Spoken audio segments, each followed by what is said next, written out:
Ok, shalom, shalom, shalom, encore une fois. Donc, vous allez être obligé de ça la repos oyo. Repos moya musala mais tundimi ki tozongi sikoyo pona ba jour oyo na lobaka mingi ezali te pona to sala interprétation. Nebite boyo kombo be mingi. Pona ba phénomène, ba mouvement et comme belé, si quand on na temps, il y a ça la interprétation. Bon, to comme na temps, il y a ça la interprétation, il y a ba définition, ba pesi ba coronavirus, ba mouvement o ezako monana, ba faut que ça la interprétation. To sambeli. Kolo merci. Na butu alelo lokolo zongi biso susu na baninga na biso yo zanzambe malamu ulingi biso mingi papa na mawana yo yangwana tozali liboso ya baninga mususu pona ndenge molimo santo yonde o interpretaka makambo nyonso malamu ozana kati na biso pe omipesa na biso pona biso ozala capable pe ya kointerprete oyo yo ozali kolakisa biso. Lisumu eza libaku, tosengi pardon papa, o pardonner biso na komona, na koyoka, na kosimba, pe na koloba, pe na kokanisa, pe na action nyonso oyo esepelisi te, makila na yo yangwana ezali capable ya kolongola masumu na biso. Kolo Yesu merci pona ndengo ya opesa biso victoire, wala so ndenge tokotambola na mokili oyo. Merci to commission mi to San Julio ndingo la biso papa pe utikila biso liloba na yo yangonde ezali muinda na biso pe eza collection nzela pe ndingo to biso komitambusa na mokili oyo to commission pe to San Julio na kombo na Yesu.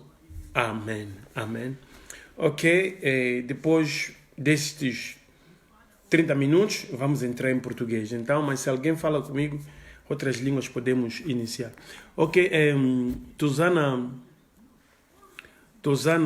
na butu elelo encore une fois ndeto lobi ke to changeaka thème na biso ezaka moko ndeto loba ke biso za intéressé mingi na bagène toza mingi kolanda pona biso ba papa toza déjà sauvé biso ba pasteur toza déjà sauvé sali na biso eza garantie. Ba kombo na biso e komama na ba livre de vie. Mais sikoyo toza kotala ba vie ya bana na biso. Souci na biso comme ba parents neti ngai moko ezali ke na mwana na ngai akoma capable ya kosala oyo ngai naza kosala liboso ya bato. Mwana na ngai akoma capable na âge azanango akoma capable ya kolakisa bonzambe ndenge ba David, ba Eli, ba Élisée, ba zwaki engagement wana, ba José na ba âge ya mike, ba bandaki déjà ko sala makambo ya minene.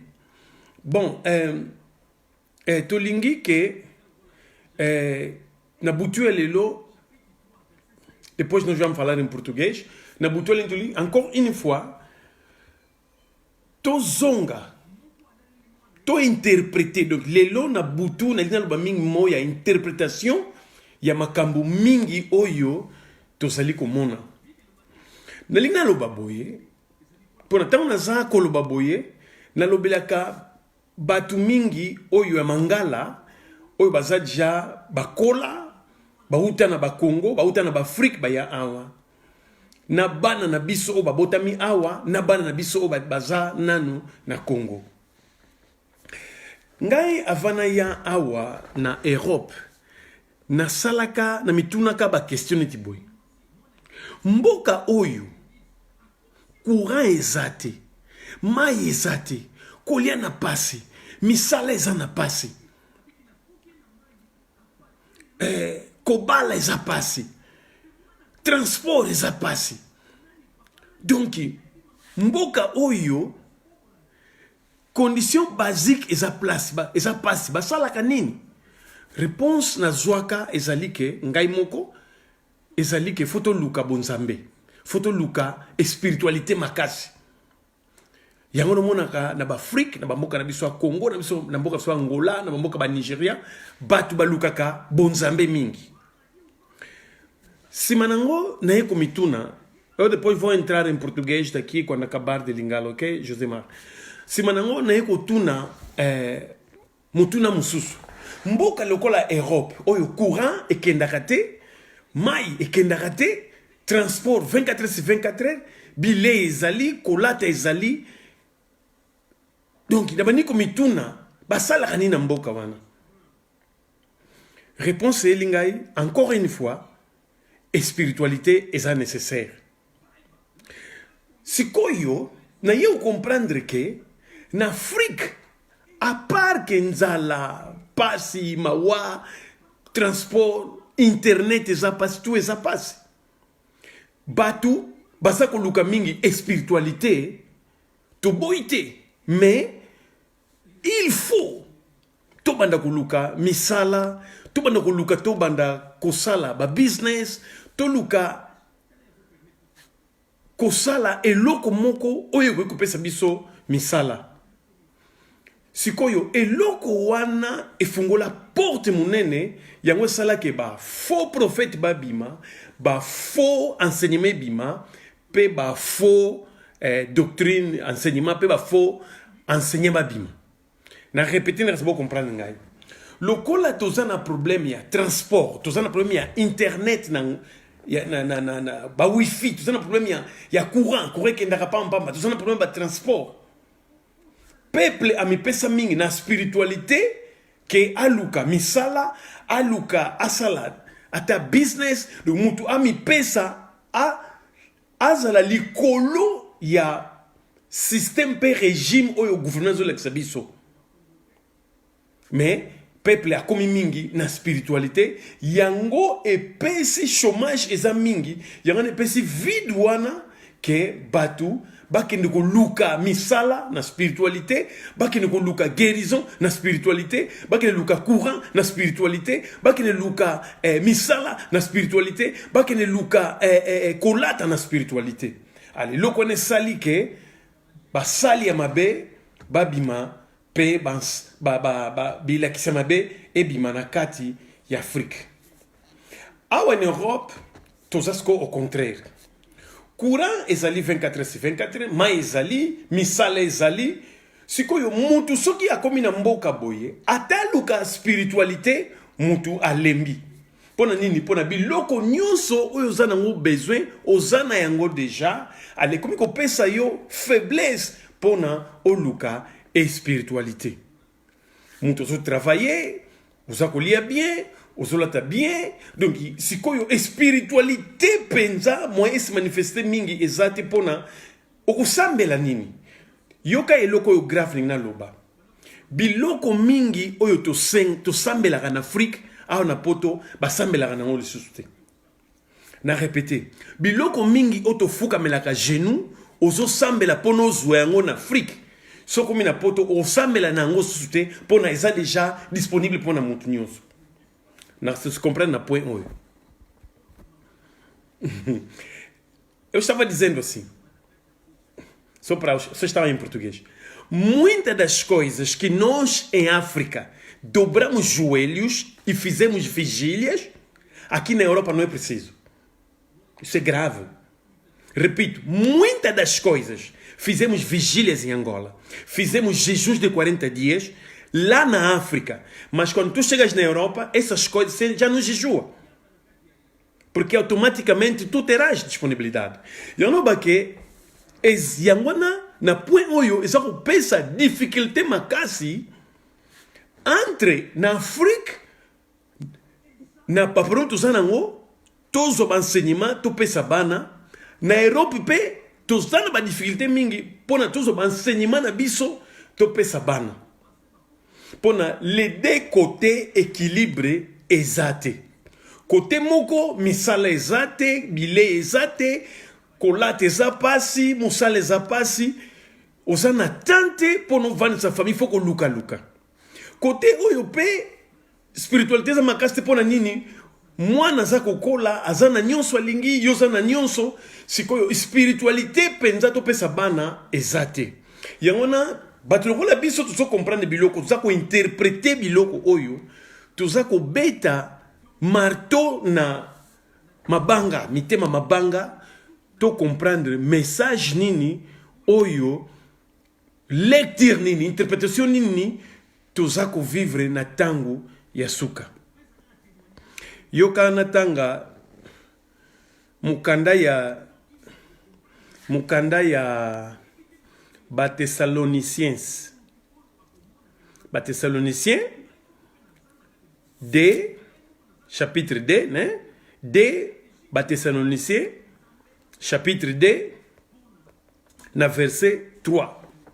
Et le Bible, moto moko te akosa bino, ata na ndenge nini. Obrigado, irmão Delcio, irmão Josemar. Estão a persistir em Lingala, se bem que não estão a entender. Moto moko te akosa bino ata na ndenge nini. Na português, lobi, ninguém de maneira alguma vos engane.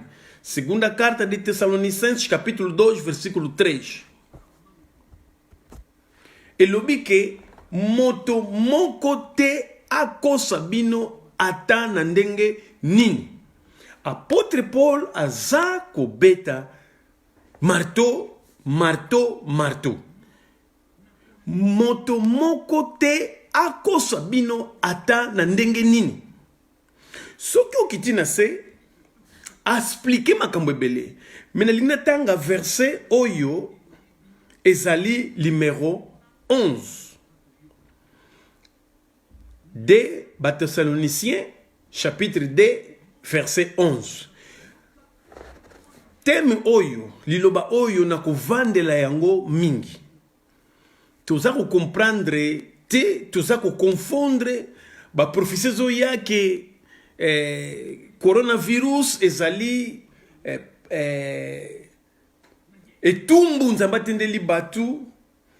Babusu baza koloba ke ezali ebimi na Chine, basali nga pona ko eliminer batu. Donc tout ça na ba interprétation, tout ça na ba opinion, ba définition et belé pona ba situation to komi nango ya ba faux prophète, to komi na tango moko oyo e komi très difficile. Yango apôtre Paul zoloba ke moto moko te akosa bino.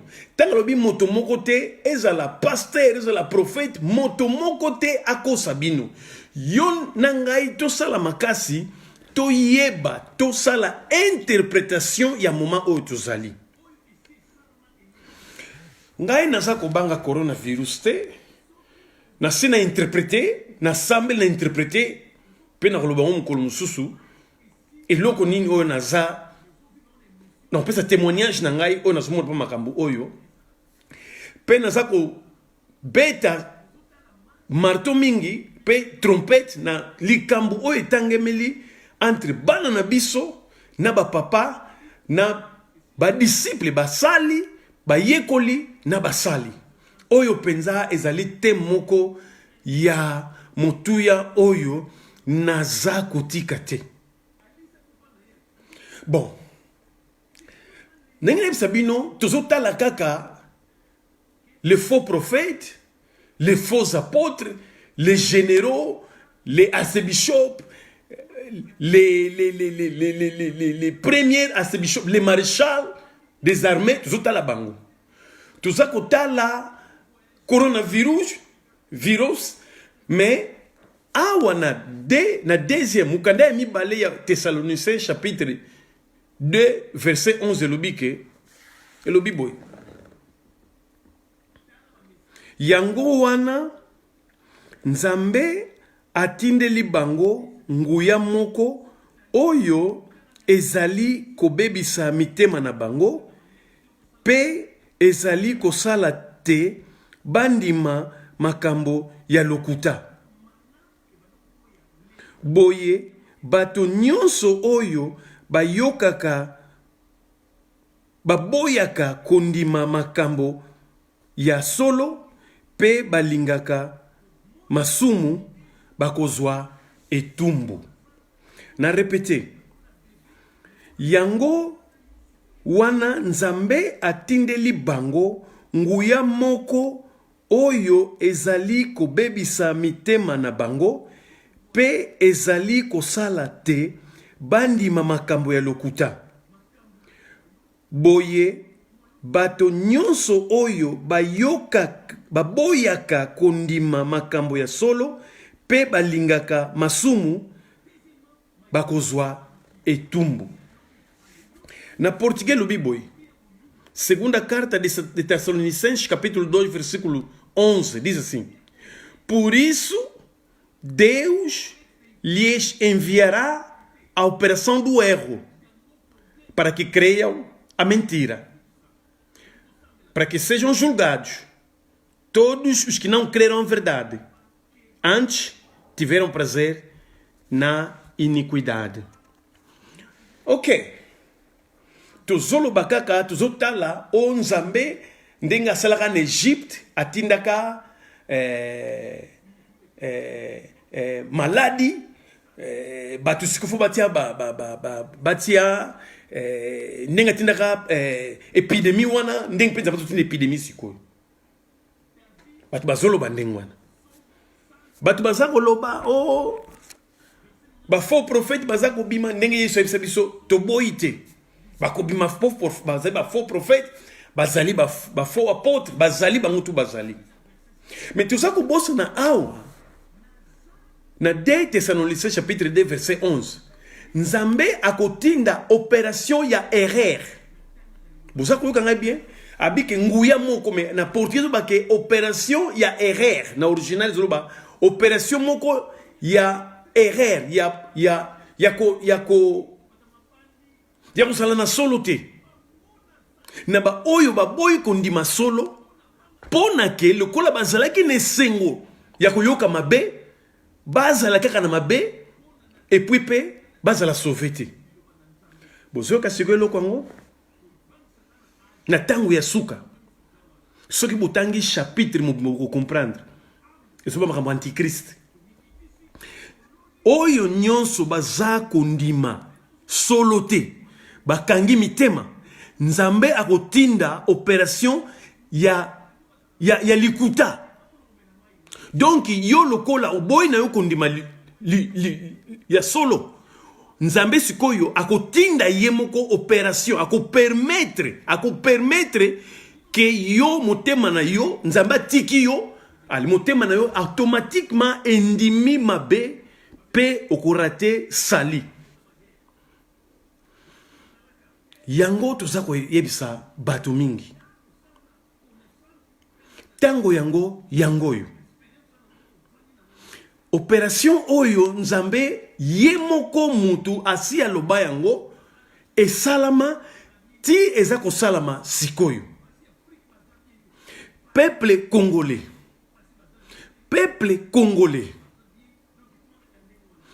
Binomoko botei évangile presque mokili mobimba.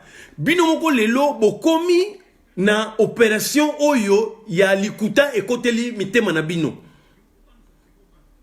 Biloko oyo elobama ke mutute awe elobi yango très bien ke mutu afinga muninga na yete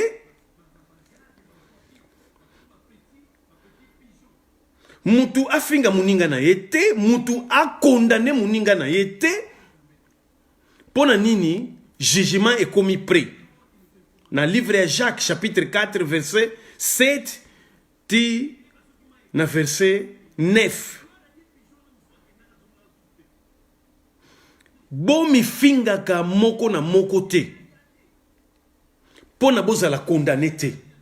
Mais tokomi komona peuple congolais bakomi kofinga na bango congolais aza bien te. Image nini oyo peuple congolais aza kolakisa na ba oyo yemoko peuple congolais ate évangile. Congo atei Angola makasi na évangile. Congo atei Congo Brazzaville. Congo atei Gabon. Congo atamboli mingi bamboka ebele akoti ba Chine akoti na ba Europe. Congo azako sala mosala mission oyo nzambe apesa ye. Mais ekomi na moment oyo lokola baza komi finga komi kabwana tango ekomi ke nzambe atindi pona mokili mobimba opération ya erreur.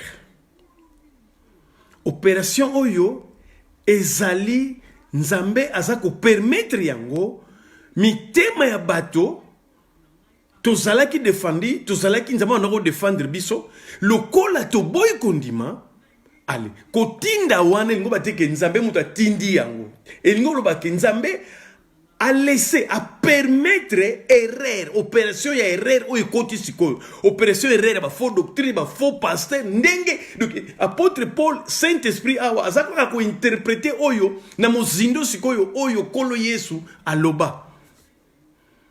Tout ça se comprendre bien. Or que nzambe na biso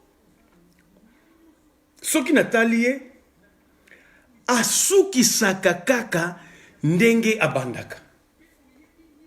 Yana nzambe changeaka te. Na ebandeli abanda na famille. Asali mwasi na mobali. Na kati ya jardin d'Eden. Akolisi bango.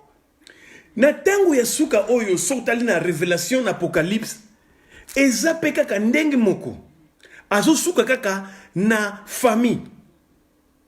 Alobi ke amoni ba famille, amoni ba donki ndenge abandelaki ke na bandeli asalaki nzete ya bomoi na suka pe oyo ako persévérer akokota pe akozonga na jardin ya sika. Donc nzambe bandaka asukisaka ndenge abandaka kaka. Mais ya kobongisa sikoyo okoliambuma yango mbuma oyo ya lisumu oliaka na jardin d'Eden oyo kwesa yo siko okoliambuma bomoi oyo banako mona ko zalaka impossible. Amen, paz Senhor, irmã Cristina. Depois vamos entrar em português. Donc, eloko na zolinga koloba awa na poko ya lelo, ezali ke to fungola misu pona opération oyo ezali koya o ezali nzambe a permettre na kati ya mokili. To interpréter très bien. To interpréter ba signe, ba mouvement, pe ba phénomène oyo eza kosalama sikoyo. À travers ce que sali interprétation te ba faux prophète, ba ko prophétiser pona yango, ba faux apôtre, ba faux enseignant, ba faux doctrine ekobima na lipsima ya likambo oyo nyonso eza koya pona ko sala ke bana na nzambe babunga nzela. Ba prophétie ezako ya ebele. Or ki na moment oyo toza na besoin ya ba prophète, toza na besoin pe ya discernement d'esprit. Mukolo mususu na kolobango malamu. Yango na butu elelo na lingike tozala très prudent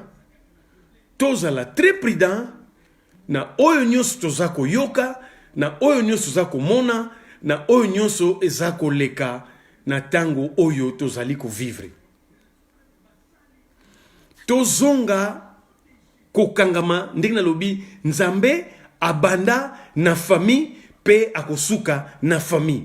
To banda susu na famille sikoyo. Pona tango koya akuta famille ndenge abandaki yango. Amen. Dona kanisa lelo likanisi pe témoignage lelo yangoyo. Na suksi awa ke nzambe apambola biso tozala sima ya famille na biso tozala sima ya bana na biso totika responsabilité na 5 ministères te totika responsabilité na église te mais to banda nanu ndenge nzambe abandaka na jardin d'Eden pe akosukisa na biso na apocalypse na révélation tango biso nyonso na bapaster na bana na biso nyonso tokozala kuna ndenge asalaki plan na ye.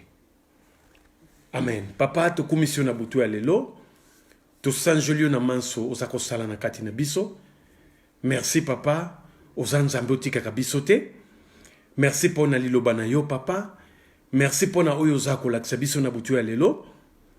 Na kombo na Yesu tobengani nyonso eza maladi, tobengani nyonso eza kobebisa mitema na biso, tobengani nyonso eza kouta pa sata ezala nil sans effet au nom de Jésus. Pona opération nguya oyo eza kotinda, papa préparez biso, bongisa biso, pe tozala vigilant, tozala prudent pona ko passer moment oyo nyonso na bosembo pe na bwenya na kati ya liloba na yo. Merci papa na butu elelo. Natiki mana Teresa na maboko na yo. Natiki mana Makenda na maboko na yo. Natiki o nyonso baza maladi o bayebani ke baza ko passer bien te na kombo na Yesu baza la guéri au nom de Jésus. Totiki bana na biso ndenge to sambela na maboko na yo papa, batela bango epanye so bazali epanye so bazako kende papa, zala na bango au nom de Jésus. Oyo nyonso taza ko préparer contre bana na biso ezala nil sans effet pour te biki bana na biso bazaya yo opesa biso comme héritage pour na jour mususu tozongisa bango epanye na yo. Merci na butu ya lelo, merci papa na kombo na Yesu. Amen. Amen. Amen. OK. Merci mingi. Merci mingi. Tokozonga dans 10 minutes para tu banda português. Ok? Muito obrigado.